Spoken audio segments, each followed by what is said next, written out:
even trying to ram patrol vehicles as the chase continued, and it finally came to a dramatic end here at Alameda and Bay Street.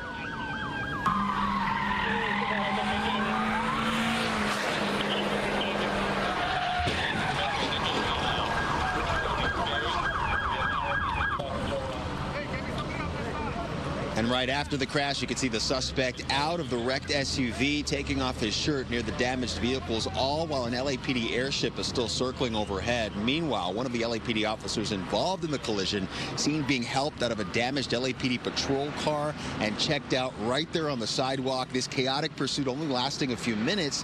The suspect lying face down on the street, and that's when LAPD officers move in and quickly take him into custody. Investigators say those two officers, as well as the suspect, injured in all of this, well, they were taken to a nearby hospital, all suffering non-life-threatening injuries. For now, live in downtown LA this morning, I'm Mario Ramirez. Back to you. Hi, Mario. Thank you. Now this breaking news on the war in the Middle East. Video released by the White House on X this morning shows the moment our military hit an Iranian warship with a torpedo launched by an American submarine. Look at that. This all happened hours ago in the Indian Ocean. Secretary of War Pete Hegseth states this is the first time this has happened since World War II, since 1945. Sri Lanka's Navy said it rescued 32 people after receiving a distress call from an Iranian Navy ship.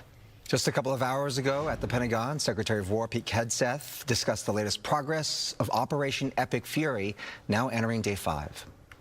Starting last night and to be completed in a few days, in under a week, the two most powerful air forces in the world will have complete control of Iranian skies, uncontested airspace.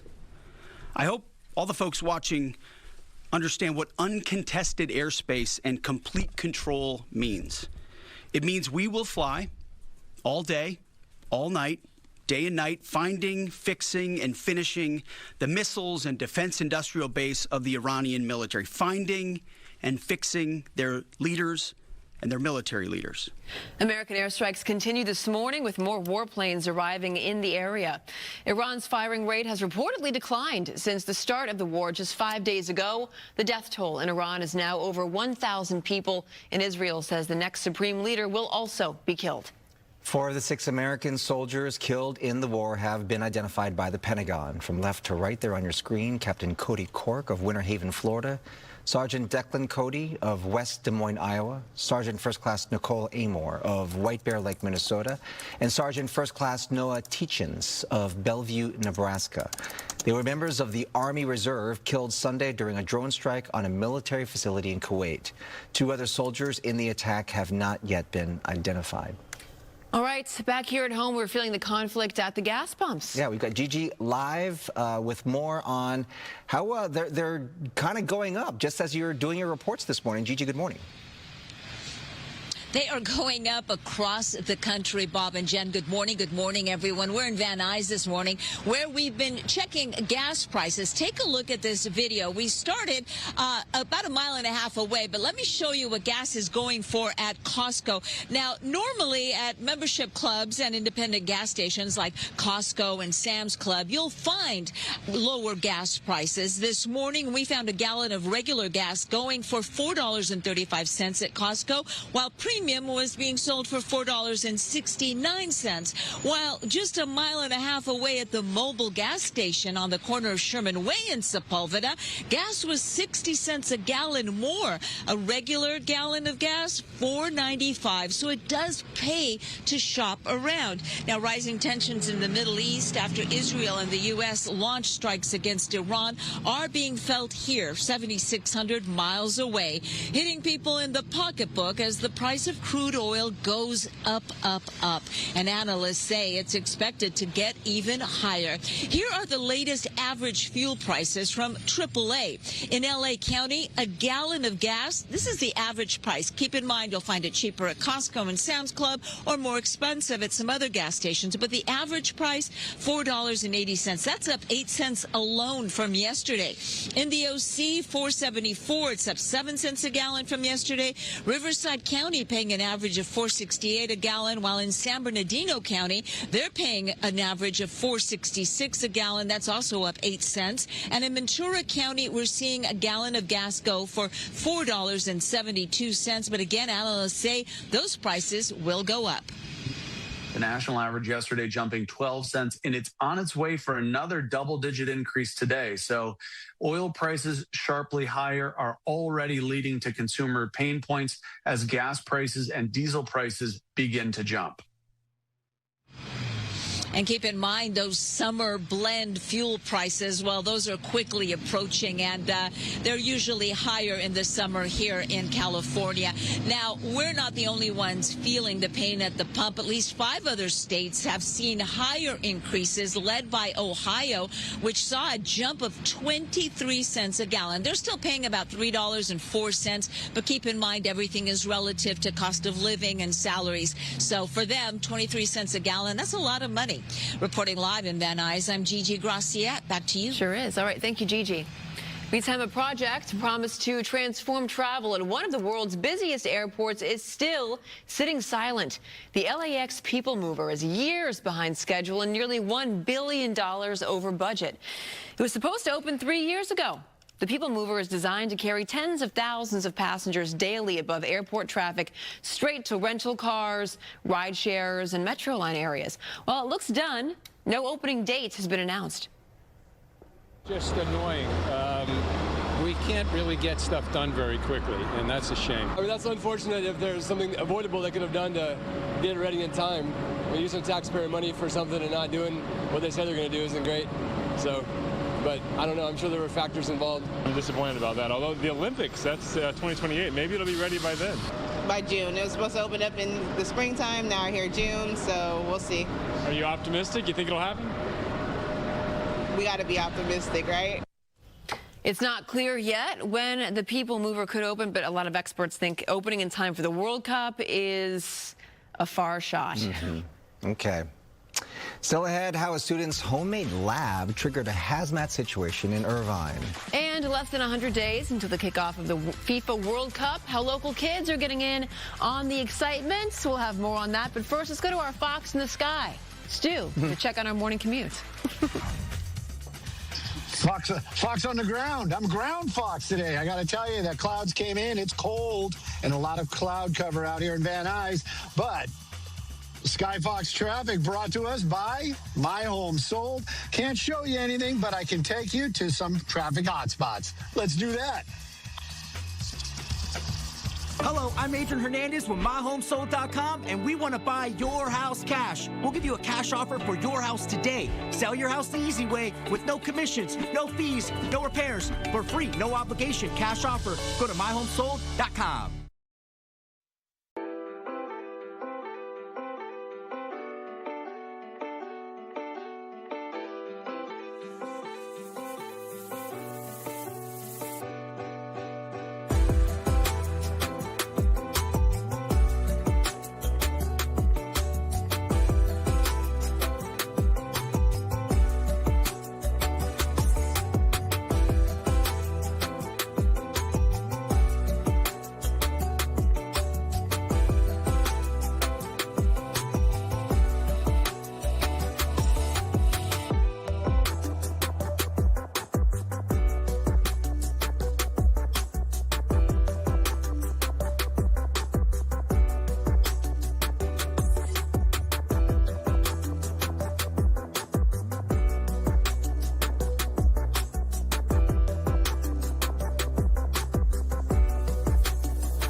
Our top stories this morning, a federal appeals panel has upheld a manslaughter conviction for the Conception Dive boat fire. 33 passengers and a crew member died in the disaster 7 years ago near Santa Cruz Island. The former captain of the boat was sentenced to 4 years in federal prison. The LA County Board of Supervisors has approved a $4.9 million settlement. This involves 4 lawsuits involving collisions with Sheriff Department patrol cars that caused injuries. The incidents occurred between 2018 and 2020, involved claims of deputies driving negligently, including speeding and running red lights. The county does not admit any wrongdoing by the deputies. The National Capital Planning Commission hearing from the public this week about President Trump's ballroom proposal. More than 100 people signed up to speak at tomorrow's meeting. Tens of thousands of written comments were submitted. The group is still expected to approve the plan, clearing the way for the next round of construction to start in April. New details this morning about a hazmat situation at a home in Irvine. Police say a teen may have been mixing chemicals in a homemade lab and then accidentally started a fire. That teen's attorney says he was working on cancer research. The landlord called the authorities and reported suspicious activity at the rental home in the Altair gated community. The 17-year-old's attorney says he's a 4th year studying at UC Irvine and that his work involves molecular compound research. His attorney says all of his work and everything involved is related to cancer research. The FBI and Irvine police are investigating. Leaders in the arts, sciences, and athletics are the newest members of the California Hall of Fame. They include this list: Jamie Lee Curtis, of course, an Academy Award-winning actor, philanthropist, and children's book author. Sprinter Carl Lewis, widely considered the greatest American track and field athlete. Also, chef Nobuyuki Matsuhisa, the culinary genius behind restaurants Nobu and Matsuhisa. And former Governor Arnold Schwarzenegger, who gained fame as an actor before leading California from 2003 to 2011. Other inductees include politician John L. Burton, scientist, author, and futurist Rianne Eisler, 4-time Olympic gold medalist Janet Evans, Mariachi Reina de Los Angeles, the first women's mariachi ensemble in America, and author Terry McMillan, best known for Waiting to Exhale. The new members will formally be enshrined during a ceremony at the California Museum in Sacramento on March 19th. I was already doing a deep dive before you read that last line because I'm like, I've never heard of the California Hall of Fame. Like, who, why? Yeah. But there's a museum in Sacramento that's all about California. Right. So there I think it happens every year. I love that. Yeah. You know, I've never been to Sacramento. It's something I'd like to do. Oh. No, I haven't. So I need to make my way up there. Yeah. They have the American soon. River. I know. I know. There's a lot of history up there, Whitewater too. rafting. Okay. There's our capital. Let's not go that far. But yes, okay. It's like the gold. There's like gold rush sites that are there. Yes. Bobby, obviously, Bobby has been there. Okay, let's talk about this. Speaking of Sacramento, we've got maybe a chance for some showers up there to our north. Listen, this is what's going to be changing our weather. That area of low pressure is going to drop south, and we're going to get some strong gusty winds related to that area of low pressure. First coming out of the north and northwest, quite gusty actually later tonight into tomorrow, particularly gusty tomorrow. And then as that cut-off low kind of meanders to our south, we will get an offshore wind. So we'll get those Santa Ana winds coming out of the northeast, and that will be really gusty too Friday into the upcoming weekend. There's like a 10% chance we could get some moisture related to that cutoff low to our south on Monday, Tuesday, but it's not looking very good at this point, but I'll keep you posted. As far as the future wind gusts as we get to tomorrow morning, look at these wind gusts. 50 or close to that in Woodland Hills by tomorrow morning. Santa Monica winds at 30, 40 miles per hour. And as we get to the upcoming weekend, Friday, Saturday, look at all of the brightly colored areas. 56 mile per hour wind gusts, Pasadena. Same for Burbank, 51 Woodland Hills. So, of course, higher fire danger because of this stronger offshore flow. The good news is we've had a lot of rain, and all the moisture that we've received is helping to mitigate fire danger. But always good to stay alert. We do have wind warnings and wind advisories going into effect through at least tomorrow. Don't be surprised if that gets extended. Hazardous driving conditions, potentially damaging winds with downed trees, power lines, debris on the roadways. And so you want to plan accordingly, especially if you are traveling in these areas. 72 for downtown today. As we take a look at our day planner for Big Bear, getting to around 55. 56 around 1 p.m. this afternoon with a mix of some sunshine and some clouds, and those winds picking up. Laguna Beach, sunshine and around 68 degrees at 2 p.m. to 4 p.m. So very nice day at the beach with that wind a little bit stronger, like I said, later. Speaking of the beach, 3 to 5 foot sets in Ventura, 2 to 4 feet for LA County. All right, stay with us. After this quick break, we will be right back.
Live look at LAX. Nice and quiet.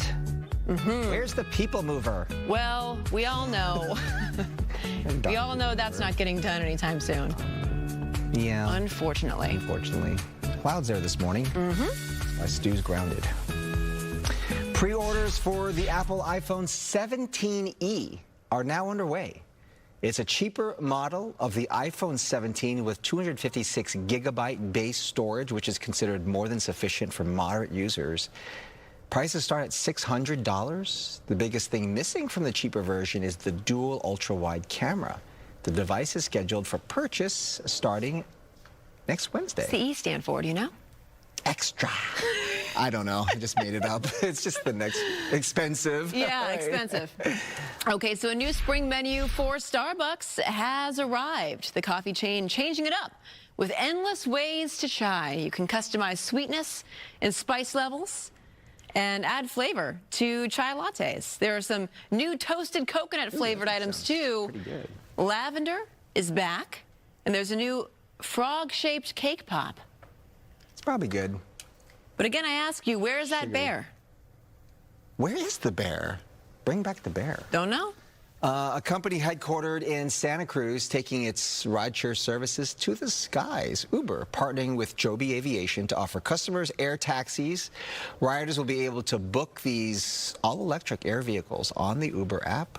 We've been talking about this. Up to 4 people can hop in the air taxi, featuring large windows with panoramic views. The vehicles will be operated by certified commercial pilots, traveling up to speeds of 200 miles per hour. No word yet on the price for users. Uber and Joby expect to carry their first passengers later this year in Dubai. You have to get the FAA involved with this, like air traffic. How is that going to? They say they're going to have them up and running here for the Olympics, right? And they also say, I heard a spokesperson from Joby say that the pricing would be similar to an Uber Black. So it's not as expensive as you think it might be. Right. Yeah, still not bad. But you have to go to wherever the landing pad is, the launching pad, and then take it from there to the other launching pad. It's not like I'm it's sure all of it drop is you like right in front of soup to your nuts house. by Uber, right? Yeah. Yeah. Still ahead of trial underway for ticket seller Live Nation. The arguments against the company, and the DOJ works to break up what it believes is a monopoly. Plus, we are continuing to monitor, of course, the situation that's unfolding in the Middle East. Brooke. Yeah, the Pentagon is honoring American troops killed in Operation Epic Fury. Ahead at 8:30, we're going to tell you what we're learning about them this morning. Stay with us.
All right, 8:30 on this Wednesday. The gang's all here. Yeah. That's right. Right. Maria Teresa is here. Oh, Maria. Wow, hey, Roberto say it slow.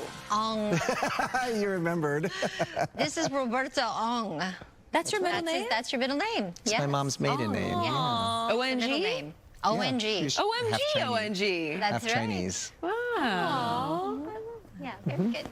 But very good for remembering Maria Teresa.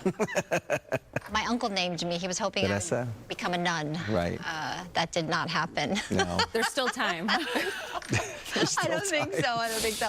All right, let's talk about our windy weather that's coming up, you guys. So we're going to go from a strong onshore flow, you know, those winds coming from the north and northwest, to a strong offshore flow. So that's when we'll get those Santa Ana winds. So be prepared for some wind gusts getting up to 50, 65 plus miles per hour. So quite strong. Actually, this is potentially damaging winds, some down trees possible, down power lines, and some power outages. So be extra careful driving around, especially in those high-profile vehicles, and be prepared to park in a place that is not near a big tree that looks a little suspicious, if you know what I mean, over the next several days. Warmer weekend on tap because of that offshore flow, so that's a good thing. We have had 3 days in a row now of above average high temperatures, so we did get up to 73 yesterday for downtown LA. Now, with these strong gusty winds, of course, always a fire concern, so remember to just exercise caution as well with any fire ignition sources with these strong gusty winds that can spread a fire. The good news is we have had so much rain that is helping to mitigate the fire danger. Look at all the rain we've had.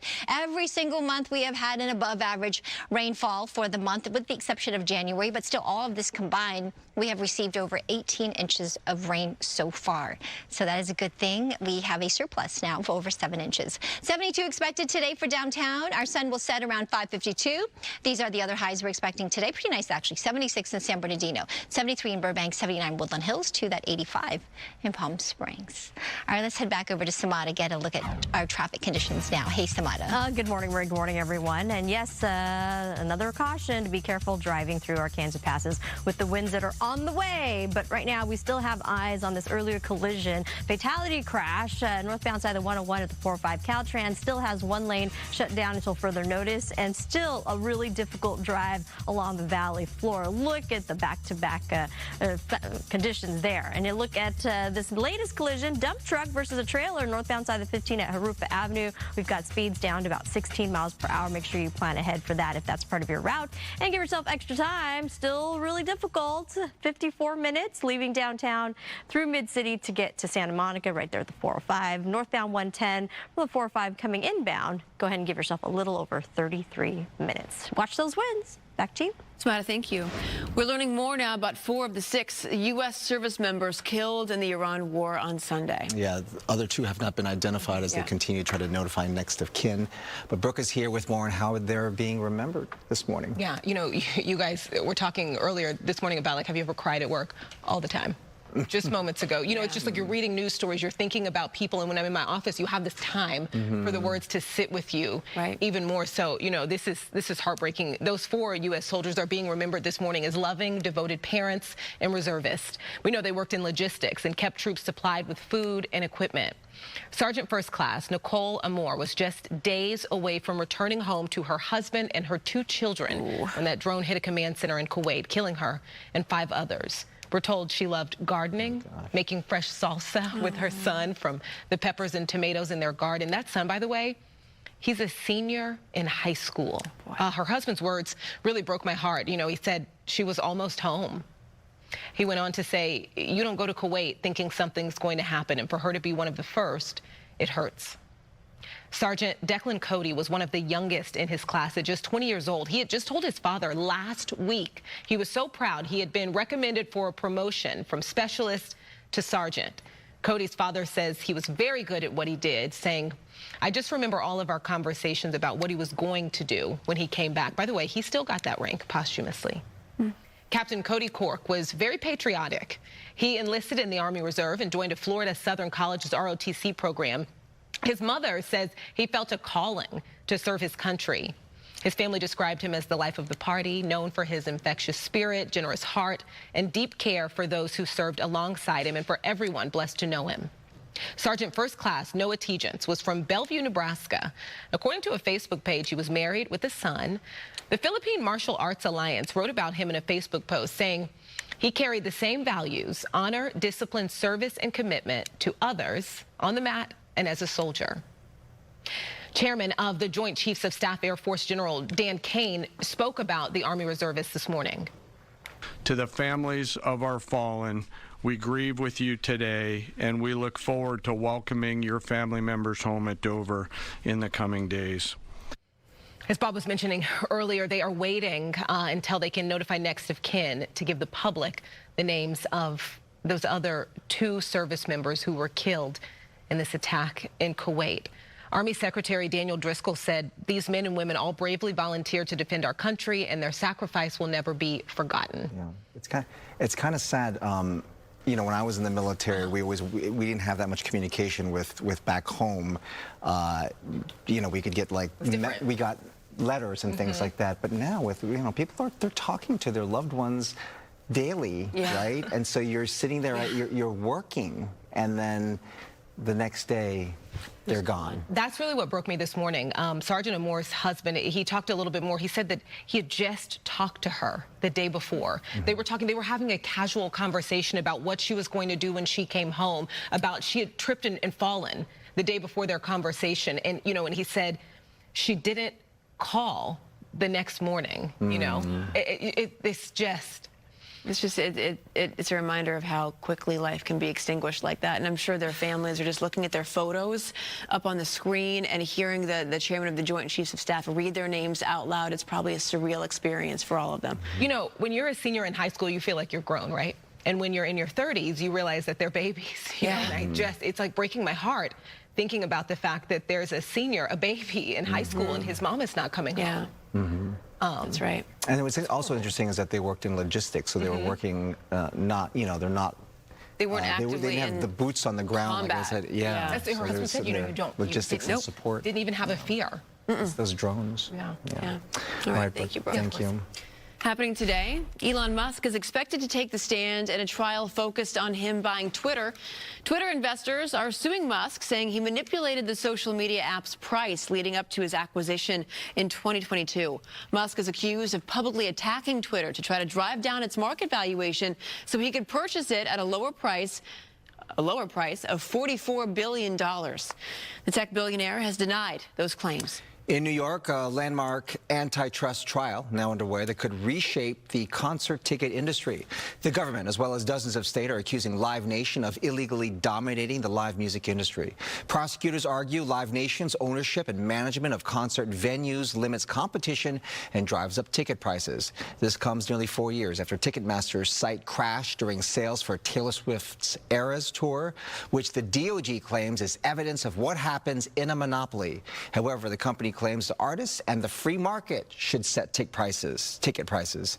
Live Nation is the parent company of Ticketmaster. The trial aims to break up the two companies. They could also seek monetary damages for ticket buyers. On the heels of the Winter Olympics and a great display of women excellence in sports, ticketing platform StubHub is launching a website to get tickets to watch live female sports. Her Sports Hub brings together tickets for WNBA, NWSL, PWHL, and NCAA women's basketball all in one place. This comes after demand for the Professional Women's Hockey League jumped 60% after Team USA's gold medal win. StubHub says the platform will continue beyond Women's History Month. StubHub will host a watch party for Gotham FC on April 4th in Brooklyn and announce a $100,000 youth ticket fund. You can start buying tickets on the platform now. The link is right there on your screen. One high school offering a culinary arts program that teaches a lot more than just cooking. Coco is live at Montclair High with more on what this program is all about. Good morning. Hey there, Montclair High School is really cool. They have great staff, great students as well. Also an award-winning culinary arts program, which I just think is incredible. I am here now with Chef Michael Grover, who is the instructor for this class. So tell us about what the students are working on. Okay, welcome back. Well, we've got some final plate presentations ready to go here. This is our award-winning appetizer, their award-winning appetizer, pan con tomate. This is a fresh-baked Roman-style dough with seared smoky shrimp, Asiago cheese and extra virgin olive oil. Next to that is our award-winning cupcakes. We have our chocolate cupcake with a salted caramel filling, coffee, buttercream on top, pecans, and a crumble as well. So they've done a phenomenal job putting this together. They created these dishes on their own, and like I said, we took home some trophies in competition with them. I can see that. So on top of learning great cooking skills, obviously, you learn other skills too. That's right. That's right. We start off with safety and sanitation, knife skills.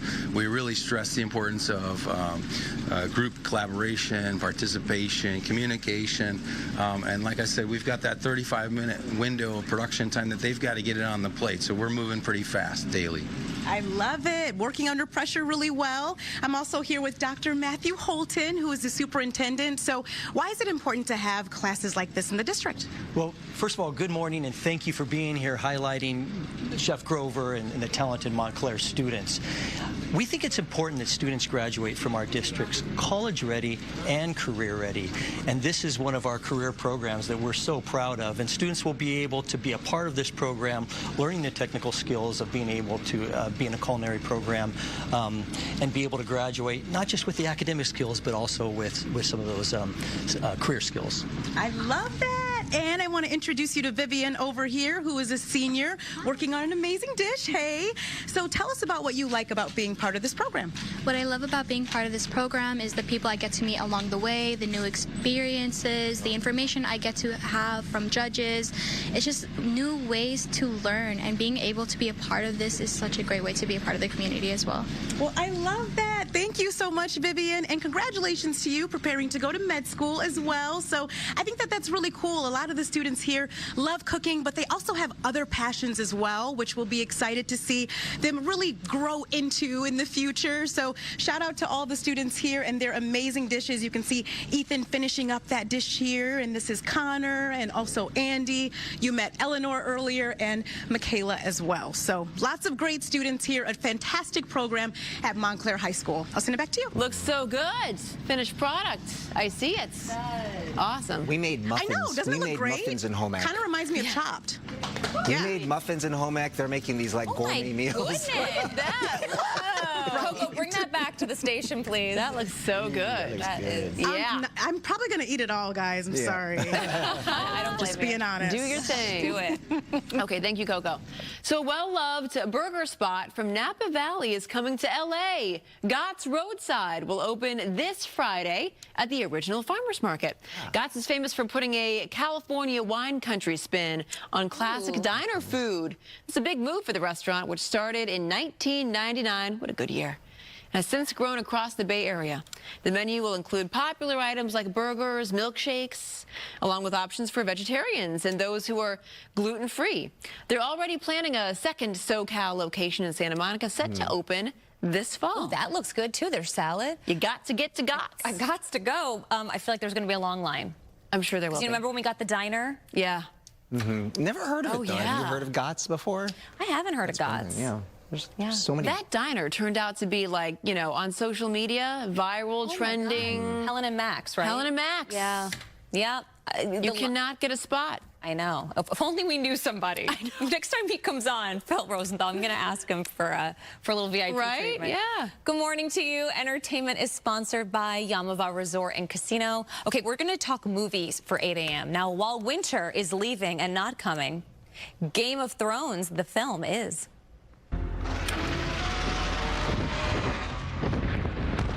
Threw down. Okay, a GOT movie is officially in the works at Warner Brothers. Ooh. It will, of course, take place in George R.R. Martin's fantasy world and will be written by the writer behind the series Andor and House of Cards. His name is Beau Willimon. According to The Hollywood Reporter, this movie and this production will be big, juggernaut big, like Dune-sized big. Wow. Is this going to be like an extension of the Game of Thrones series or a prequel? Or Ooh, that's good. We don't know the timing yet. We knew it's the Targaryens, and we know Westeros will be featured. Okay. But you're right. We don't know if it's before, during, I feel like that's one of the great things about Game of Thrones, and I won't But the production value of Game of Thrones was really elevated. Yes. Like for a series, it already felt like a movie. A movie, that's right. In a way. So now, to actually make a movie, it's going to really take it to the next level. And I never skipped the theme song. Oh, yeah. Yeah. I loved it. All right, a fun franchise is back to making a splash on the high seas with the 6th installment. I'm talking about the Pirates. They're coming back to the Caribbean. But will Johnny Depp return? To me on that godforsaken spit of land, you forgot one very important thing, mate. I'm Captain Jack Sparrow. He is Captain Jack Sparrow, and it has been 9 years since the last Pirates film, and now, I remember covering that premiere, by the way. Yeah. You've been doing this for too long, doing this you know? for quite a while, quite a minute. Now there's an industry buzz, some chatter that a 6th film is on its way, focusing on Jack Sparrow's son. And according to The Direct, who spoke with the film's producer, Jerry Bruckheimer, he shared that if it's up to him, Johnny Depp will be in it. So a reporter from The Direct asked Jerry Bruckheimer, is it true that Johnny Depp won't be a part of it? And Jerry Bruckheimer shut it down, saying, no, that's not true. If it's up to me, he will be a part of it. Because, you know, things got messy after the last film's release, after 2017. Johnny Depp, his life, his divorce, his court battle with his ex-wife Amber Heard. But Jack Sparrow's son, you know who I think would be a good son? Paul Anthony Kelly. Well, he's having a moment. Love Story. He's currently playing JFK Jr. I mean, he could pass for Johnny Depp's son. Hey, what does a pirate do on the weekends? Party? Yard work. Yard work. Oh, my gosh. Hey, if a pirate's not breathing, what should you do? What? Administer CPR. Come on, Bob, your turn. This is so bad. We're like losing viewers. No. As you keep it. All the more reason to get to the poll question of the day. Like Bobby D, have you ever cried at work? Yes, doesn't everybody? No, would never. Yes, but alone. Maybe in the bathroom or under your desk. Or, ooh, do you cause the... Ooh, 10%. Hey, 10%. What's up, 10%? Yeah, what's up? I want to have a conversation with you. Go to foxla.com/vote. Bob, don't cry. You out here making people cry? We're not going to tell any more jokes. In the office? Yeah. I don't cry a lot. I'm not a crier. You make people cry. I could be the person making people cry. All right, coming up, with the FIFA World Cup less than 100 days away, excitement building all over Southern California. We're going to show you how local kids are celebrating the countdown. First, let's get to Samara. You're not a crier. Oh, yeah, no. Good Day LA Traffic is sponsored by the law offices of Jacob and Ronnie, called jacob.com. Hopefully we don't have you crying here. We have a brand new crash northbound side of the 405 at Jeffrey Road, and the backup may have you in tears just for a little while, and then you get through the backup, and then it looks pretty good as you make your way through the rest of Tustin. Here's a look, unfortunately, due to an earlier collision. Northbound side of 101 at the 405, one lane continues to be shut down due to that fatality crash, but there is a lot of road work being done by Caltrans. Still a huge mess across the valley floor, bumper-to-bumper traffic along the 101. Meanwhile, downtown LA, typical slowing. Here's a look at some other traffic hotspots. I looked up and just ran.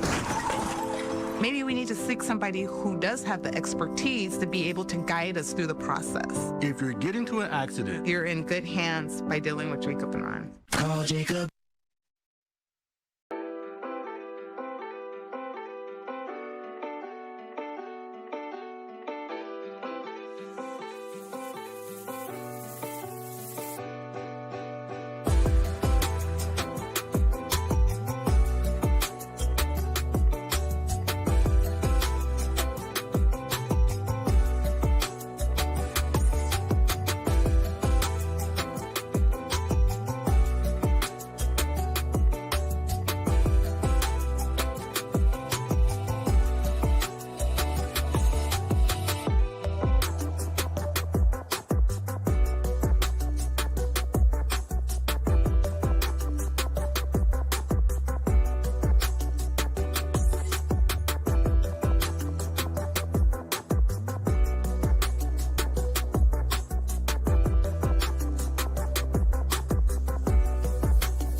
And welcome back to you. I'm meteorologist Maria Quaban. This weather is sponsored by the law offices of Larry H. Parker. And I look outside. This is our camera up on our rooftop looking at Century City. And we have some patchy clouds, but sunshine is trying to break through.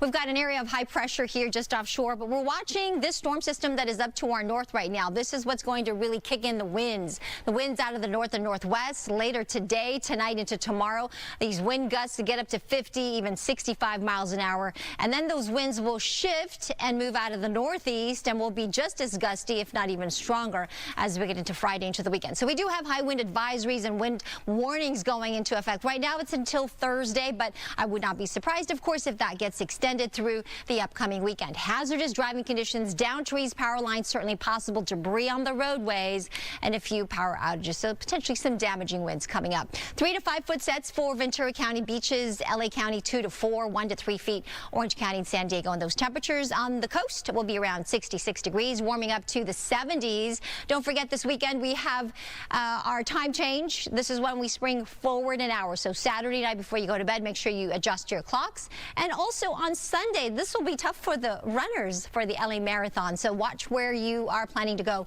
A lot of road closures will be in place related to the marathon. Mountains 59 degrees with a lot of sunshine, but those winds are really going to pick up as we get into tonight and tomorrow. Same for Friday into Saturday and Sunday.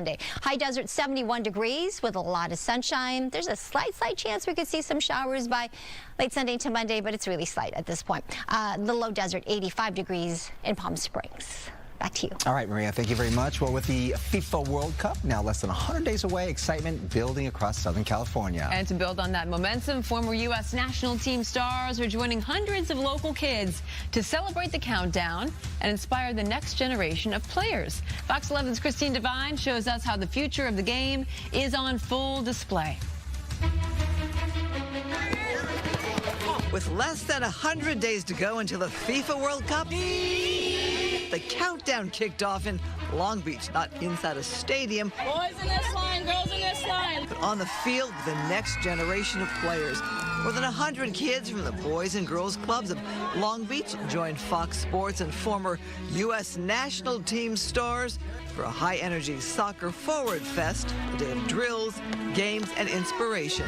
Being able to be here today, 100 days out from the World Cup, and being able to do it in this Long Beach community with these kids is really special. You ready? Former national team players like California native Danielle Slayton. The goal is simple: cultivate the same love of the game that changed their own lives. Sport changed my life in so many ways, and so giving back to the next generation, I really hope we can do the same for them. Former men's national team members Alexi Lawless and Kobe Jones remember the last time the World Cup was held in the United States in 1994, a moment that helped transform soccer in America. I lived the power of what a World Cup can do to an individual, but I also saw how it can completely change a country and a culture in terms of the perception of the game. It was one of those moments where you're just like, wow, it's absolutely incredible, you know, having everybody being introduced to the biggest event. And with the tournament returning to North America in 2026, they believe another generation could be inspired the same way. And many, many years from now, there might be a player that represents the United States, who knows, wins a World Cup, whether it's a men's World Cup or a women's World Cup, and they may look back and say, man, I got turned on in the summer of 2026 from what I saw, and I never looked back. Because for many of these kids, the road to the world's biggest stage doesn't start in a stadium. It starts exactly like this. Soccer starts, you know, it starts anywhere, as long as you have your friends and a ball. Christine Devine, Fox 11 News. As we count down to the FIFA World Cup 2026, don't forget Football HQ. This is every Friday, your all-access pass to the passion, the culture, and the global spectacle. Football HQ will spotlight it all every Friday night at 10:30 right here on Fox 11 and streaming on Fox Local. All right, today, Metro is recognizing the countdown until the first match takes place here in Los Angeles as the official public transportation provider to the World Cup host city. Metro wants soccer fans to know they can score service to all 8 local matches. Metro's World Cup service will get you to the stadium up to 3 hours before kickoff, and the last service will depart 90 minutes after the match ends. Parking reservations are now available for multiple locations. For information, visit metro.net/World Cup. We all know it's difficult to park around SoFi Stadium, first of all. Sure is. So take But look at these cookies, though. How cute, right? I love a good sugar cookie. Me too. Take a bite. Take a bite there, Bob. Okay. Diet be darned. Hi, Roxia. Hi, Sandra. He's going to say, I'm on a diet. Always. I'm on a diet. Right. Well, give it to us. We'll eat it. Yeah. More for us. Thanks, guys. All right, helping fire survivors rebuild, details on the affordable construction options for homeowners impacted by the Eaton fire. Plus, Governor Gavin Newsom did not hold back on his interview with Jimmy Kimmel, what he's saying about crushing Trump in the midterms. Come on, come on, come on, take a bite. Come on, you can do it. So.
Good morning. Welcome to 9 a.m. on this Wednesday. I'm Roxy Carpadian. And I'm Sandra Endo. Thanks for joining us. Let's take a look at today's headlines. The Trump administration promises ramped up action against Iran as lawmakers move to limit the president's war powers. What the Pentagon is revealing about its operations.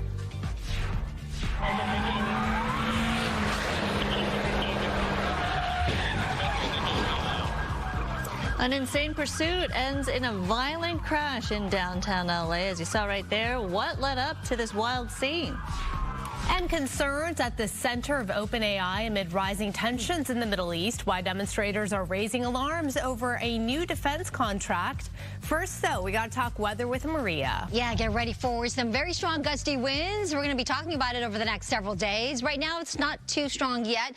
We are looking at mostly calm conditions, and we do have a bit of a marine layer that is still out there this morning, mostly near the coast. Temperatures are starting to warm up a little bit, 60 degrees in Pasadena, as well as Woodland Hills, 58 in Santa Monica, 58 in Corona. Big Bear, it has warmed up to 45 degrees, 74 in Palm Springs. High temperatures today will range from the mid-80s in the low desert in the Coachella Valley there, 71 in the high desert areas, 59 up into the mountains with those winds really increasing later this afternoon and into this evening into tomorrow. 72 for downtown LA, that's still above the average. 60s at the coast to near 80 for the valleys and the Inland Empire. I'll go over the wind alerts going into effect soon. I'll be back with that and more in a few moments. Back to you. Maria, thank you. An early morning pursuit ends with the suspect's car crashing into an LAPD patrol vehicle. That wild scene was caught on camera, and Mario Ramirez is live in downtown LA with that video. Mario. Sandra, Roxy, we can tell you the two injured LAPD officers recovering this morning. The suspect is in custody. The intersection here behind me, a busy part of downtown LA, reopened this morning after a wild chain of events. Take a look.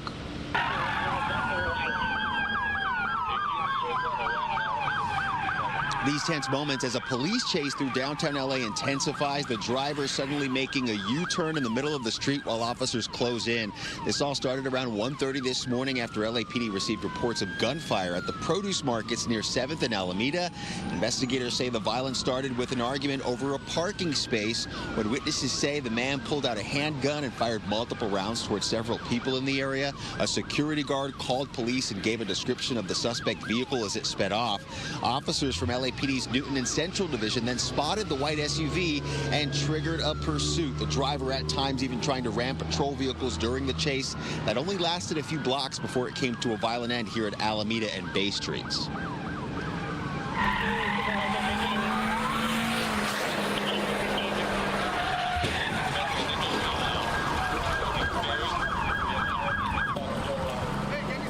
And seconds after that impact, video showing the suspect getting out of the SUV, taking off his shirt near the crashed vehicles, appearing to be stunned initially, but slowly following orders. And one of the officers involved in the collision then helped out of a damaged patrol car.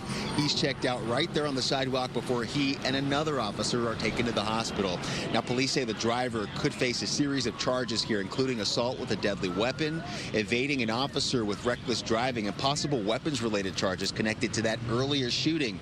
Now, back out here live, you can still see some of the debris scattered across the intersection here. It was reopened by 4 o'clock this morning, and the LAPD says it continues to investigate that initial shooting as well as the pursuit crash early this morning. Live downtown, I'm Mario Ramirez. Back to you. Definitely a wild scene there. All right, Mario, thank you. Now to developments on the war in the Middle East. Sirens warning of incoming drones and projectiles have been going off almost nonstop this morning in different parts of northern Israel, as well as in Jerusalem and Tel Aviv. Sirens are also going off in Bahrain, and a container ship has been attacked off the coast of Oman. Despite all of that, U.S. Defense Secretary Pete Hegseth saying that the United States is winning its war against Iran decisively, devastatingly, and without mercy. At a Pentagon briefing this morning, Hegseth says the U.S. is setting the pace and tempo, and before the end of the week, the U.S. and Israel will have uncontested airspace over Iran and be in complete control of the sky. Iran's capabilities are evaporating by the hour, while American strength grows fiercer, smarter, and utterly dominant. More bombers and more fighters are arriving just today. And now, with complete control of the skies, we will be using 500-pound, 1,000-pound, and 2,000-pound GPS and laser-guided precision gravity bombs, of which we have a nearly unlimited stockpile. He added the leader of the Iranian unit who attempted to assassinate President Trump has been hunted down and killed. Later today, the Senate votes on a resolution to curb the president's war powers, but it's expected to fail. 4 of the first American soldiers killed in the war against Iran have been identified by the Pentagon. From left to right here, Captain Cody Cork, 35 years old, of Winter Haven, Florida, Second is Sergeant Declan Cody, 20, of West Des Moines, Iowa. Then Sergeant First Class Nicole Amore, 39, of White Bear Lake, Minnesota. And finally, First Class Noah Titchens, 42, of Bellevue, Nebraska. The 4 soldiers were members of an Iowa unit of the U.S. Army Reserve who were killed in a drone attack on a U.S. military facility in Port Shibua in Kuwait Sunday. 2 additional soldiers killed in the attack have not yet been identified. Sergeant Declan Cody's sister now reacting publicly to the somber news. I still don't fully think it's real. I didn't think it was real when they told us, because I just remember all of our conversations about what he was going to do when he came back. The State Department is also now organizing evacuation flights, as it is in touch with thousands of Americans stuck abroad. This morning, Iran's top diplomat is again criticizing President Trump for the attack, saying he, quote, betrayed diplomacy and Americans who elected him. As the war in Iran escalates, protesters gathered outside OpenAI headquarters in San Francisco yesterday over the company's decision to enter a contract with the Pentagon.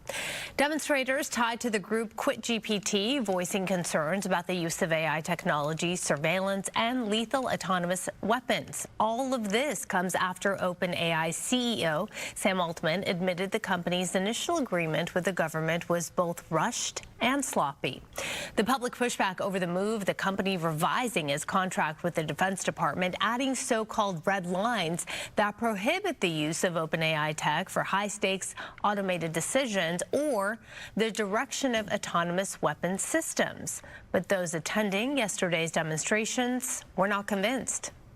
I'm concerned that people in positions of power are going to want to integrate these technologies before we really understand what they are and what they're capable of. I think if you open your eyes, you realize that this administration has a very loose interpretation of the rule of law.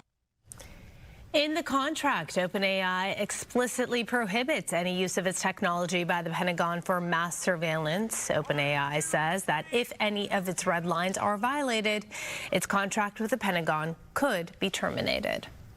LA Mayor Karen Bass is among the public officials on hand this morning to clear brush, remove encampments, and reduce fire risks at the Sepulveda Basin. Let's go to Gigi Graciet live right now in Encino with a look. Gigi. That's right. If you're familiar with this area, the park on Balboa and Burbank, you know that the encampments, the trash, the garbage is a huge issue here. And a cleanup is underway. Joining me now live, Josh Sauter. He's very active. He's actually running for Congress, but you also represent Encino homeowners. You're very happy with the cleanup. Yeah, I'm with the Encino Neighborhood Council, and I am extremely happy with this cleanup. There were over 500 people living here, starting fires, over 600 fires in 1 year, and now there are no people living here. The encampments are gone, and there have been no fires in months. The big question is what's going to be done by the city to prevent these people from coming back? Because here in the valley, you know that encampments are cleaned up. Literally, people wait across the street. The encampment is cleaned, and they move right back in. Well, I can tell you that this encampment was cleaned up about a month and a half, 2 months ago, and nobody has come back. I know that the mayor's office has dedicated $22 million to cleaning up the Sepulveda Basin. This is the largest cleanup effort since 1963. The Army Corps of Engineers, who I was talking to, he said that it was amazing the amount of effort that's gone into it. And it's all, honestly, as a result of the Encino Neighborhood Council, the mayor's office, and community organizers in this area who've wanted this for years. Well, we've been following the Neighborhood Council. As a matter of fact, you presented an entire list of a petition to the city, not only the mayor's office, the LAPD, the LA City Fire Department. You had a list of demands, and amongst your demands, and this really shows the power of the people, because you live in this area. This is your park. This is really the only park that we have here in the San Fernando Valley. You demanded a cleanup, and you got it. That's right. I mean, this is the reason why I was running for United States Congress in the 32nd District. This is federal land where Brad Sherman is here, and he's done nothing to fix this area. He calls it the jewel of the valley, and it was a complete nightmare. It still looks bad, but this is an enormous amount of progress, and we couldn't be more proud of the Encino Neighborhood Council, my neighbors, my neighbor Janet, my neighbor Tina, who no longer text me. They took a run for the first time in this area, for the first time in years. and they were so happy, but they told me about it. That's how happy they were. Josh Sauter with the Encino Neighborhood Council. Thank you so much. There's still a lot of work to be done. The park is cleaned up, but just around the corner, you've got people living in RVs up and down the street. So the job is getting done, but there's so much more to do. We'll send it back to you. Yeah, never-ending process, but it does look better now. Gigi, thank you. There's a new twist in the Palisades fire case. The defense team for the man accused of starting the fire is calling for the charges to be dropped. Jonathan Rindernech has pleaded not guilty to federal arson charges. His lawyer says recent testimony from LA firefighters reveal smoldering hotspots from the earlier Lockman fire were left unattended. That fire happened just days before the Palisades blaze. The testimony surfaced during a lawsuit by fire victims against Los Angeles and California.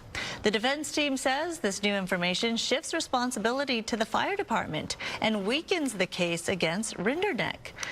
Prosecutors haven't said much, only that they'll address it in court. In the meantime, LA County investigating nearly $4 million to help Eaton fire survivors rebuild. The funding will assist 35 to 50 homeowners in unincorporated areas to construct affordable accessory dwelling units, or ADUs, on their properties. These are small homes that are complete living facilities. The Board of Supervisors unanimously approved that plan. Officials say this initiative won't cost taxpayers anything.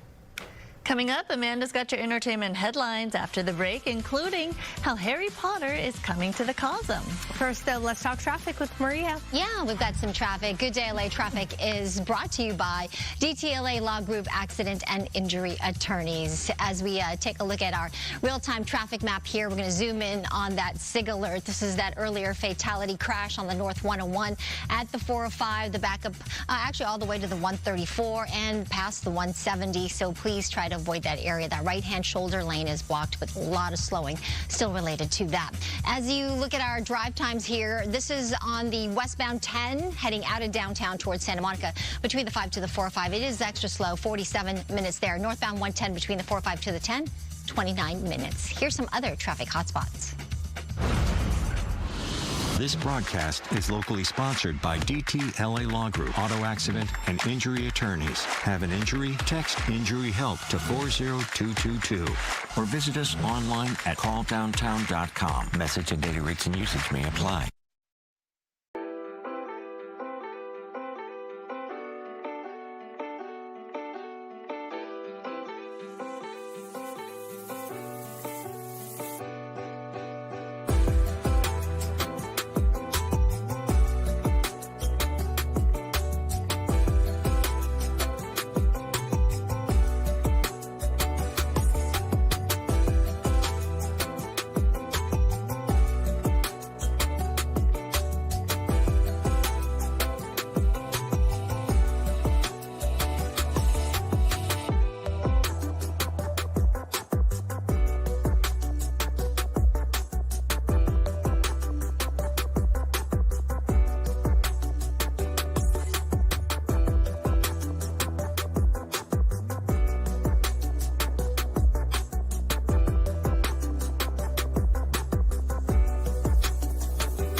A little left to the imagination. Okay. Leave a little to the imagination. Sometimes they want to know the stories before, and That's I'm like, right. I like to present it to you. Okay. It's my way of cooking. Entertainment is sponsored by Yamava Resort and Casino. Grab your wands and butter beer. The Wizarding World is coming to the Cosm.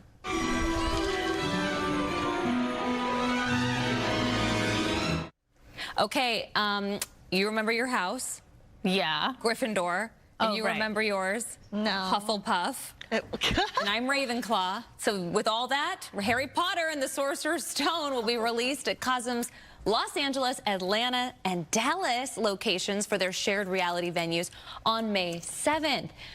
We know we have people that stream us in other places, so we got to let them know. Yeah. But tickets go on sale in about an hour. So if you're in the LA area and you want to see Harry Potter and the Sorcerer's Stone at the Cosm, so very immersive. My kids would love this. I gotta get tickets. They go on sale at 10 a.m., Sandy. We're not worthy. We're not worthy. It's Wayne's World, and we're just party time. My little Abraham Lincoln. Well, it's Wayne's World, and we're just living in it. One of Hollywood and Canada's finest celebrities is getting quite the honor, eh? I'm gonna need you to sign these release forms. Okay, name. Sex? Yes, please. Yeah, baby. From Saturday Night Live to Austin Powers, Mike Myers has been honored with the Academy Icon Award. This is for the upcoming 2026 Canadian Screen Awards, which is going to be recognizing his significant contributions to the media landscape. The award is presented to a Canadian individual or institution for their exceptional and ongoing contribution to the media industry at home or abroad. The honorary awards will be handed out at the Canadian Screen Awards on May 31st. A great actor. Yeah. And great comedic timing. Okay, last hour, sorry to bum you out. We did ask, because we did a story where there was a survey, and they polled a lot of employees. They asked, have you ever cried at work? Now, the story wasn't at our work. It was at somebody else's workplace. But we asked our viewers, and 45% of you say yes. Doesn't everybody cry at work? 9% say they cause the tears. I'm kind of scared of those 9% right there. Watch out. It really depends on the work environment. I mean, for us, we cry about everything, all these stories we do, right? Like, that can make us cry. But Absolutely. I think it's asking, like, if there's an issue. Yeah. Have you cried, right? Yeah. Or like personal issue and you bring it to the work. So many stories we've teared up over. But yeah, I think behind the scenes, have you cried at work? I don't think so. Dang. What's it like? Well, I don't know. Have you? Yeah. Yeah, me Really? Okay, maybe I have. Hold on, let me think. Now I feel like left out. I have FOMO. No. Are you going to make me cry at work? Or you could go home and cry about it, right? Or cry in your car. Or in the bathroom, or in your office. I'm going to have to think about this. I'm a crier, so I probably have. Or in the vocal booth. All right, coming up, are you looking for the perfect scent? Why hundreds of women are flocking to Egyptian musk oil. And don't forget, tonight's going down between Anaheim Ducks and the New York Islanders. Games at 7 on Fox 11 KCOP, where we will televise, that is, all Ducks games throughout the season. So see you there.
Hi, welcome back to you. I'm meteorologist Maria Quaban. This weather is sponsored by Pechanga Resort Casinos. We've got a live look outside right now. This is Manhattan Beach, a little overcast and a little bit of a breeze, a little bit of a wind that's starting to pick up today. It's going to get stronger as we get to the afternoon and evening hours. So be ready for some very gusty winds, actually, and potentially damaging winds. We've got an area of low pressure that I'm watching right now. This is going to sag south, and with that, it's going to bring in a strong north and northwesterly wind first tonight into tomorrow. It's going to be particularly gusty. As that low kind of cuts off from the main jet stream, it's going to meander to our south, and then high pressure will take over, and so the winds are going to shift out of the northeast, and these Santa Ana winds will be near moderate to strong as well. So we're going to continue to see gusty winds starting tonight into the remainder of the weekend. As we get to Monday, there's a chance that that upper level low pressure system could bring us some light showers, but it's only 10% at this point. I think for the most part, it should stay mostly dry. The wind warnings and wind advisories are going to go into effect today into tomorrow morning. That will likely be expanded into the weekend. Wind gusts, especially out towards the mountains and some of the coastal communities, can get up to 60, 65 miles an hour. That can be very hazardous for you if you're driving. We've got some debris on the roadways expected, some downed trees and power lines, and a few power outages possible through the upcoming end of the week and the weekend. 72 otherwise for downtown LA. And here's your planner for Big Bear, looking at some sunshine with some clouds, temperatures in the upper 50s later this afternoon. Back to you. I'm just walking over here. Okay. What are you doing? I just want to. Oh. Okay. Okay. How many perfume scents do you own? Oh, yeah. I do recognize this. Oh, yeah. Okay. I just bought a new one that I got to tell you about. It's inspired, of course, by the Kennedy family, specifically Carolyn Bessette Kennedy. And if you're watching the show, you already know. The romance between JFK Jr. and Carolyn Bessette has turned into an FX and Hulu series called Love Story, inspiring fans of the show to live Carolyn's lifestyle and her fashion style. And that means researching the same lipsticks that she wore, her headbands, clothing, and yes, her scent, her signature scent. And that's when I stumbled upon Egyptian musk oil. If you watch the first episode, her friend says to her in the elevator, this is not a spoiler alert, it's just a scene. Okay. And she says that the guy was all over her because she used the Egyptian musk oil that Carolyn had told her about. It's the fragrance that she swore by. I get it. The signature scent is refreshing, creamy notes of musk and rose because it's an oil. It's not a traditional overpowering alcoholic perfume. It doesn't have a lot of alcohol. It's a skin scent that lasts a long time. The best part, it's pretty affordable. You can get different kinds. I have a specific brand that I like. I'll send it to you. Okay. I have tried 3. This one is the closest to this original one that she wore. Now, she got it on the street in New York when vendors would sell it. When you said that, now I see and I smell it and I recognize it. Yeah. When you said New York. New York, they used to sell it for $10 then. And I roll it here and behind the neck. And I didn't tell my husband that I changed my scent, and I hugged him goodbye, and he goes, you smell so good. So I think there is something to it. Something to it. Our producer, Jasmine, I hugged her, and Jasmine, did you like it? It was really good. So she's a fan. Do you go around hugging our producers? Why did you hug Jasmine? I mean, it was for research purposes. It was a test. Yeah, thank you. Just want to make sure Jasmine's okay. She loved it. Okay, I'm saying exactly what she's saying in the ear. It was for research purposes. Jasmine is very good with scents. I walk by her, and if she doesn't say something to me, I'm like, uh-oh. Okay. She doesn't like how I smell. That's right. So can I button this up by saying one of your perfumes that you wear, Narcissus Rodriguez, was one of her best friends. For her is a tribute to Carolyn Bessette. So the line has some of her, the black bottle specifically is the one that is supposed to mimic the Egyptian musk oil. Okay, but the specific one she wore isn't around because it was... It is. You have to find it on like eBay or different sites. I see. Yeah. Okay. This all right. Kareem Abdul. Not Kareem Abdul. That's in my mind. I have to go. Yeah, I have to find specific names. But I'll send you the link of the one I like. We'll be right back. Yeah, the one that...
Good morning. Welcome to 9:30 on this Wednesday. I'm Roxy Carpadian. And I'm Sandra Endo. Let's take a look at today's headlines.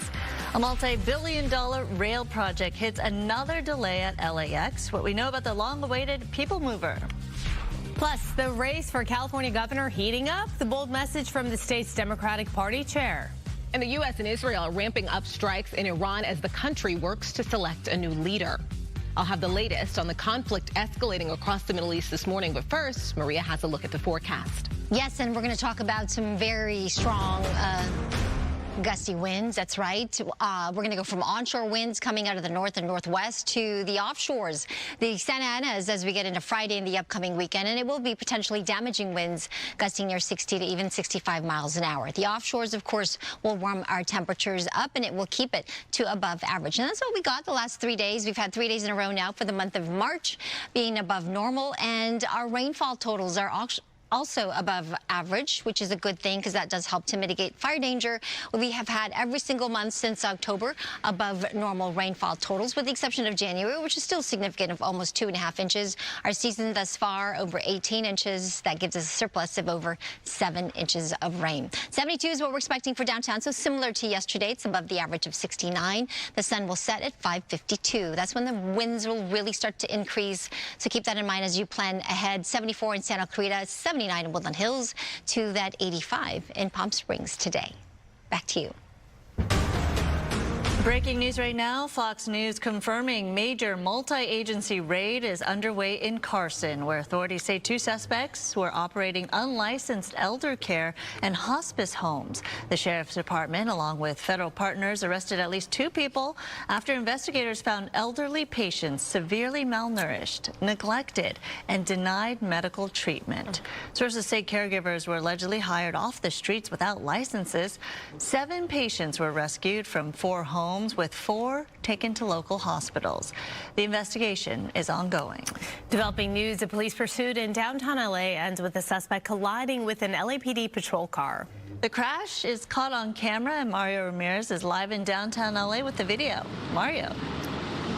Sandra, Roxy, it all came to an end here at this busy intersection, Alameda and Bay Street, and you can still see some of the debris scattered across here. This is where the driver led officers on a high-speed chase before crashing, and as you mentioned, it was all caught on camera.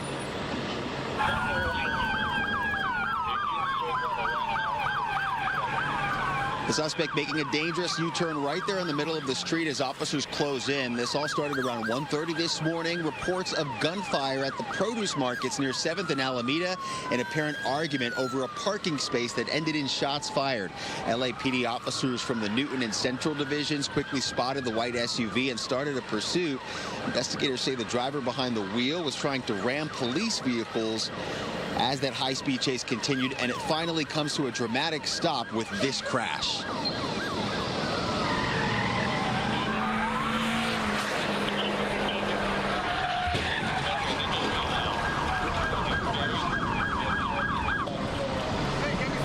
Moments later, you can see the suspect out of that wrecked SUV and taking off his shirt near the damaged vehicles, all while an LAPD airship is still circling overhead. Meanwhile, one of the LAPD officers involved in the collision seen being helped out of a damaged LAPD patrol car and checked out right there on the sidewalk.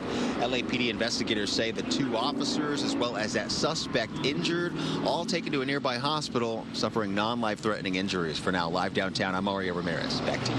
All right, Mario, it's like a scene out of a movie, truly, right? Like an action-packed, wild. It's okay. Very wild. All right, Mario, thanks so much.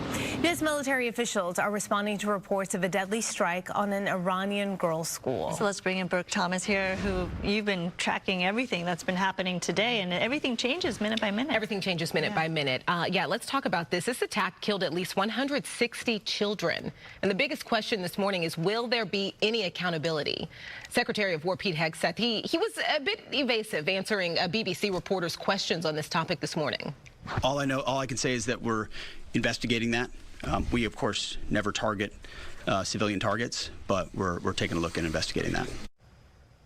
The strike is considered to be one of the biggest civilian casualty events since the war with Iran started 5 days ago. A United Nations panel of experts says it's alarmed by the airstrike and children must be protected from war. A memorial has been set up at Tehran University to honor the victims of Saturday's strike at the girls' school. People hung pencils, backpacks, pencil cases, and other belongings on the gates at the university's entrance. The school was hit on the first day of the U.S. and Israeli attack on Iran. Thousands of people gathered in the streets of southern Iran for the funeral of those killed Saturday. Iran described the attack as unjustifiable and criminal. Israel says it is also investigating. U.S. Secretary of State Marco Rubio spoke a bit about this on Monday. The United States would not deliberately target a school. Our objectives are missiles, both the ability to manufacture them and the ability to launch them, and the one-way attract drones. That would be our focus, and that's what we would be focused on. We would have no interest and, frankly, no incentive to target civilian infrastructure. Preliminary figures report more than 1,000 people killed so far in the conflict across the Middle East. This includes 6 U.S. service members. We're going to learn more about them from their families in the next hour.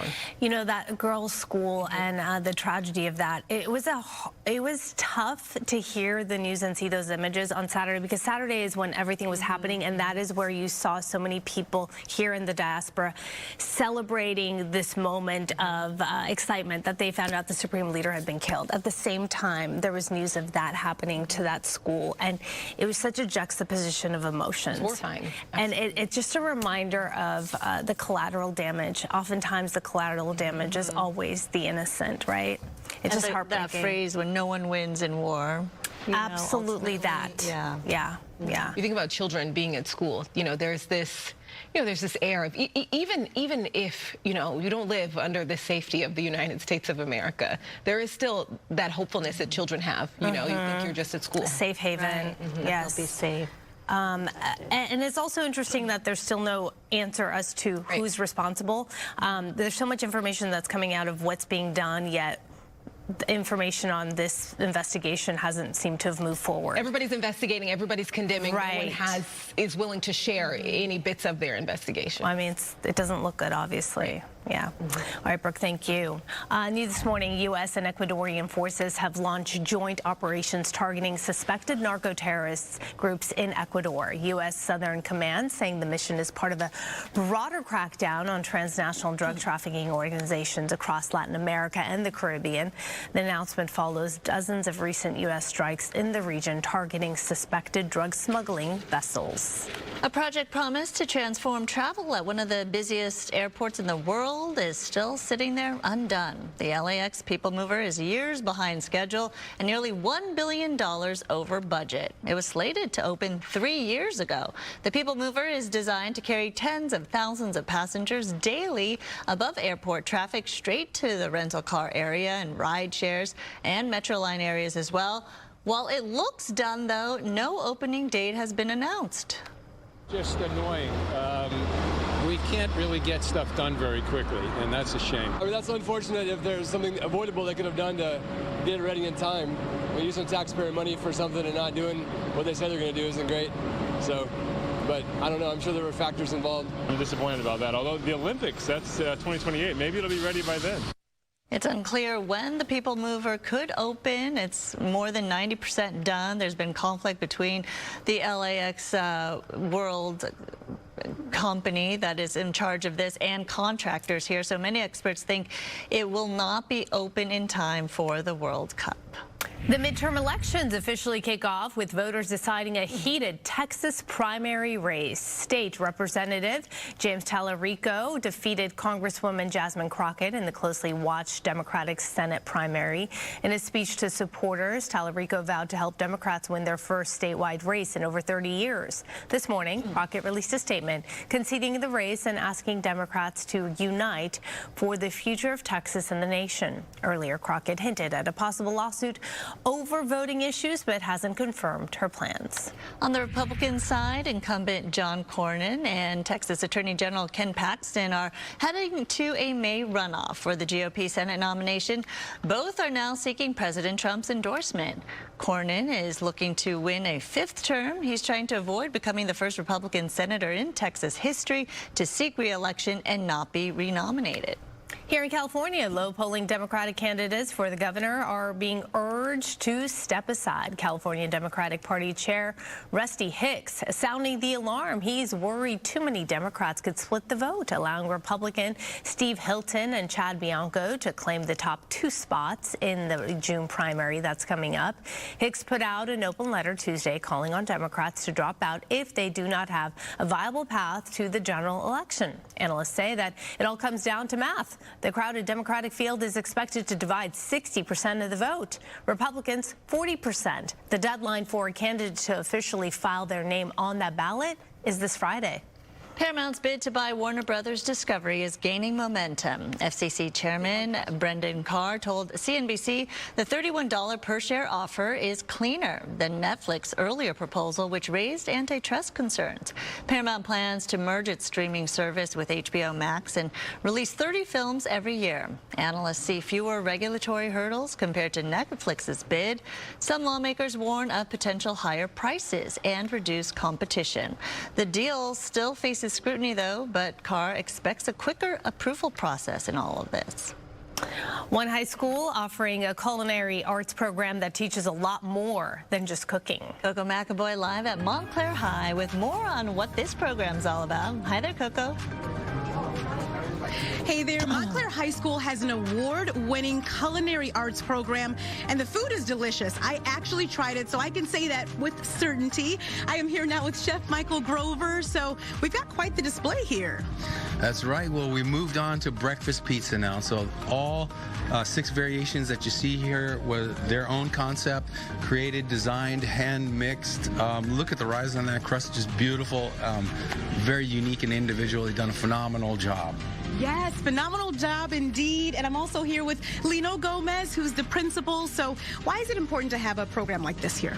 These programs are just a key piece to what we do at Montclair. It's a pathway that we do, and part of what we celebrate here at Montclair is connecting, which is Cavs Connect, which is Cavaliers connecting across 4 A's, which is activities, athletics, academics, and the arts. And of course, we're celebrating the arts today, and kids are equipped, connecting with their peers, and with stellar teachers just like Chef Grover. We're just so lucky to bring these programs to our kids and get them ready for that next step, whatever that might be for them. So we're just excited for that.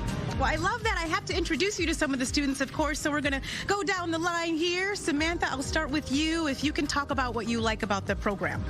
What I like about the program is the fact that we can create so many friends. You have the capability to like cooperate and collaborate with so many of your classmates, creating like long-lasting friendships. Love that. And Giselle, same question for you. What do you like about the program? What I like about the program is that I want to learn how to cook and create new recipes from everything from scratch.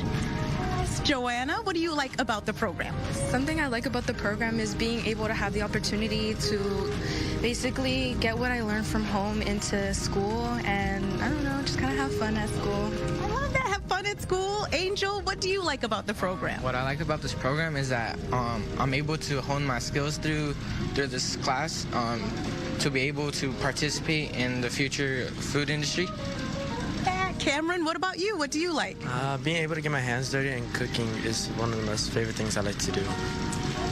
And Kevin, last but not least, what do you like about the program? What I like about the program is that it shows an amazing showcase to the kids and their potential and what we can do hands-on. Love that. A lot of fantastic answers here from the students that really help you realize why it is so important to have this program here at Montclair High School. And look how delicious the food looks, by the way. It's incredible. I think this is a great program, and it's award-winning. I'll send it back to you. That is so amazing. What a great program. I love how the kids are so motivated. They're into it. Yeah. It's so nice to see that. They probably do a better job than I do. That's not hard to do. Thank you, Coco. Southwest Airline already updating its new assigned seating policy. The change just started a little over a month ago, but travelers and even crew members have complained about the lack of overhead bin space. They say people in the front are being forced to walk to the back to find room for their carry-ons, creating a slowdown. Southwest is now redefining boarding groups, trying to figure that out, and plans to upgrade aircraft with larger bins. They could also allow passengers to reserve, that is, overhead space if they pay for the extra leg room. It sounds like things are getting more complicated, right? It was supposed to simplify, but I don't know. Yeah, more reservations, more things to consider. Right. Yeah. All right, travelers on United Airlines may be banned for not wearing headphones the next time they fly. So listen to this. According to a new policy, United Airlines says it now has the right to, quote, refuse transport to any passenger who fails to use headphones while listening to audio or video content on its planes. Passengers who do not comply could be removed from their flight or permanently banned from the airline. The new policy also says any passenger or traveler who causes United any, quote, loss, damage, or expense for failing to use headphones is responsible for reimbursement. But if you do forget to pack a pair, the airline says it offers a free basic wired set. So no excuses there. No excuses. All right, coming up, empowering women who have been impacted by breast cancer. Yeah, our next guests are here to talk about the Runway for Recovery fashion show, an event that inspires hope for people and their families who are battling or have battled it.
All right, let's talk about the sunshine we're expecting today, but more importantly, the wind. The wind will be the story. We've got an area of low pressure we're watching dropping down the Pacific Northwest and into the Great Basin, and that's going to help increase the winds out of the north and northwest first. Beginning later today into tomorrow, the winds are going to get very gusty, nearing 50+ miles per hour. Now, as that low tracks south and that high strengthens, the winds are going to shift out of the northeast, and we'll get a northeasterly wind or a Santa Ana wind Friday into the weekend. So bottom line, it's going to stay windy after it starts up later today. Temperatures will stay above average, and if you're headed to the beach today, 63 to 66 on that sand. 3 to 5 foot sets, though, surf height wise, rolling into Ventura County beaches, LA County 2 to 4, and then a little smaller as you head farther south into Orange County and San Diego. We're going to look for a slight warm up, though, as we get into the weekend because of that offshore flow. The time changes coming up this weekend, so don't forget about that. Saturday night, we will set our clocks forward an hour. It's that time, which will be rough for you if you're waking up early on Sunday for the LA Marathon. So just prepare for that travel, because a lot of the roads will be closed, of course, related to the path of those runners. 72 for downtown LA today, 79 for the valleys and the Inland Empire. There's a slight chance we could see some light showers late Sunday into Monday of next week, but that means 90% chance we won't. I just want to give you a heads up on it. 59 into the mountains today with those gusty winds really picking up. 71 in the high desert areas. And as we look at the Coachella Valley in the low desert, we're looking at some warmer conditions there today, a high of 85 degrees. All right, I'll send it back to you. Maria, thank you. Every year, one fashion show takes place where everyone hitting the runway shares something in common. And the common link here, breast cancer. Runway for Recovery showcases women who are predisposed to breast cancer, being treated or completing treatment, or honoring someone who's passed away from it. So this is an event that gives these brave women a place to shine and helps them and their families make it with emotional and financial support. Our two guests took the stage this weekend. Both have completed treatment and are breast cancer survivors, which is great news. With us right now, Kara Wright and Jeanette Garcia. Thank you for being here. Thank you. Thank you for having us. Tell us about the experience. Well, it was pretty overwhelming. It was both of our first year. Yes. So we didn't really know what to expect going in, but it was an incredible experience and just so amazing to be surrounded by so many women who have kind of experienced something that not everyone has gone through, so a really special bond there. So were you sharing stories, and you'd never met each other, right? Before? Correct. We met so many new women that that's part of this group that no one wants to be part of, but we all share the same bond, and just sharing our stories and understanding how, you know, we've all gone through this and how we can help each other get through this and continue lifelong friendships. Yeah, it's a collective experience, right? What are each of your stories? Jeanette, let's start with you. I was diagnosed when I was 33 years old in 2009. I had triple negative breast cancer, invasive ductal carcinoma, stage 2. And I went through 6 rounds of chemotherapy and a bilateral mastectomy. It was really rough, and thankfully I did not have to go through radiation. But my mom is a survivor as well, and that kind of helped me understand what I was going to be going through. Thankfully, my parents and my brother and, you know, my best friend Eileen, she was always there with me through everything, and just having that support of having your people there is what matters and helps you get through it. And Kara, what about you? How did you catch it? So I was just turned 31 when I got diagnosed. I had found the tumor just myself, giving myself a self-exam.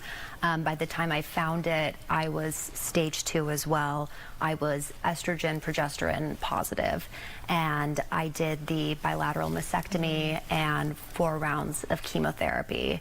And similar to Jeanette, cancer runs in my family. I had found out that I had the BRCA gene, which just makes you a lot more susceptible to getting cancer at some point in your life. But also similar to Jeanette, I had the most incredible support system through my best friend and my sisters and friends and family across the country. And they really helped me find the strength to get through, you know, the unimaginable. What does this organization do for you and for the families or the people who are actually going through it and haven't been lucky enough quite yet? So Runway for Recovery is an amazing organization that helps families, especially metastatic families, where they offer grants to help them with food, for gas, getting them to and from appointments, just a lot of support. They offer all of these grants, and you do have to apply for them, but Runway for Recovery definitely helps support all of these metastatic women, and that's the main thing that a lot of people forget about, is there's women that are living years with stage 4, and their lives are impacted. They have young children that, you know, need to still continue to have a normal life, or as normal as can be. So thankfully, Runway for Recovery is there and helps pick up some pieces. I think both of you sharing your stories is so powerful because it is a good reminder to women out there to get checked, whether it's a simple mammogram or a self, exam. That is amazing that you caught it and you had the wherewithal to know. But I guess both of you have family history and predisposition about it, but it's just so important to be self-aware. Absolutely. And, being proactive now that cancer is becoming more prevalent in younger and younger women. I believe it was 40 out of 65 of the models on Saturday were diagnosed before the age of 40, which is a really staggering number. So being proactive, giving yourself exams, advocating for yourself at the doctor to start mammograms early, getting tested to see if you have the BRCA gene. There's a lot of ways that we can be proactive about this in the unfortunate reality that it is very common nowadays. Yeah, well, thank you so much for sharing your stories. It looks like a great event. You guys were treated like princesses. Now you're models and role models for the cause. Thank you so much. Thank you. And for more information about Runway for Recovery and their mission, go to runwayforrecovery.org. We'll be right back. Was it hard to do a runway walk? It was scary. You were nervous. Long run. Were you worried you'd fall? Yes. I was just worried. Platform.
Good morning. Welcome to 10 a.m. right now. Here's some of the stories we're covering for you. The White House releases video of the U.S. Navy sinking an Iranian ship. It is the first time since World War II that an American warship has torpedoed, sunk an enemy vessel.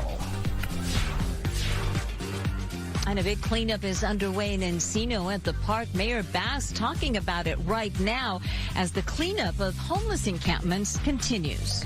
And we've got some patchy clouds, mainly along the coast, but the weather's going to change with some strong gusty winds, all related to this area of low pressure that is spinning up to our north. This is going to bring us some potentially damaging winds. I'll go over all the details coming up in my complete forecast.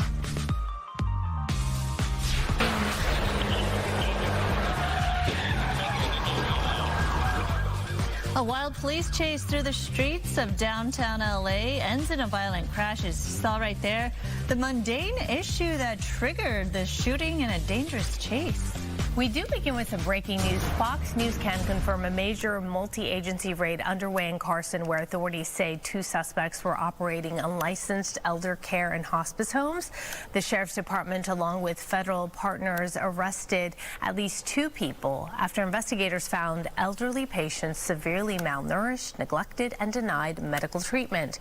Sources say caregivers were allegedly hired off the streets without licenses. 7 patients were rescued from 4 homes, 4 taken to local hospitals. The investigation is ongoing, and we'll bring you more information as it becomes available. All right, we do begin right now with the war in the Middle East. Both the U.S. and Israel stepping up attacks on targets. And this morning, the Secretary of War vowed the bombing will only get more aggressive. Rebecca Castor is live in Washington, D.C. with the latest. Hi there, Rebecca. Hi, Sandra and Aroxia. This conflict with Iran shows no signs of slowing down anytime soon. The Pentagon says more American military assets are on the way to the Middle East. America is winning the war. That's the message from Pentagon Chief Pete Hegseth. He says the U.S. and Israel now have almost complete control over the skies of Iran, and America is still ramping up its military presence as Iranian reprisals continue. We are just getting started. We are accelerating, not decelerating. More bombers and more fighters are arriving just today. Hegseth also confirmed an American submarine took out an Iranian vessel in international waters. It was sunk by a torpedo. Quiet death. The first sinking of an enemy ship by a torpedo since World War II. But that's not stopping Iran from moving ahead with the election of a new supreme leader. The son of the late Ayatollah Khamenei is reportedly emerging as a leading candidate. Experts say that would be a big victory for hardliners. This is a heinous personality. He also has his own record of human rights abuses. And here on Capitol Hill, the partisan back and forth continues. Republicans pushing back on suggestions from Democrats that there was no justification for a preemptive strike. There was no imminent threat against the American people, against American facilities or persons. Democrats have less credibility on national security issues than grade school kids. Later today, we'll see how much congressional support President Trump has for this mission. A vote is scheduled in the Senate that could limit his ability to keep striking Iran. Sandra and Aroxia, back to you. All right, Rebecca, thank you. And as she mentioned, we are learning more now about the first American casualties in the Middle East attacks. So many young faces. Yeah. Brooke joining us now to talk about who they were and how they're being remembered. Yeah, incredibly young. Families, parents, right? Mm-hmm. Those 4 U.S. soldiers are being remembered this morning as loving, devoted parents and reservists. We know they worked in logistics and kept troops supplied with food and equipment. Sergeant First Class Nicole Amore was just days away from returning home to her husband and 2 children when that drone hit a command center in Kuwait, killing her and 5 others. We're told she loved gardening and making fresh salsa with her son from the peppers and tomatoes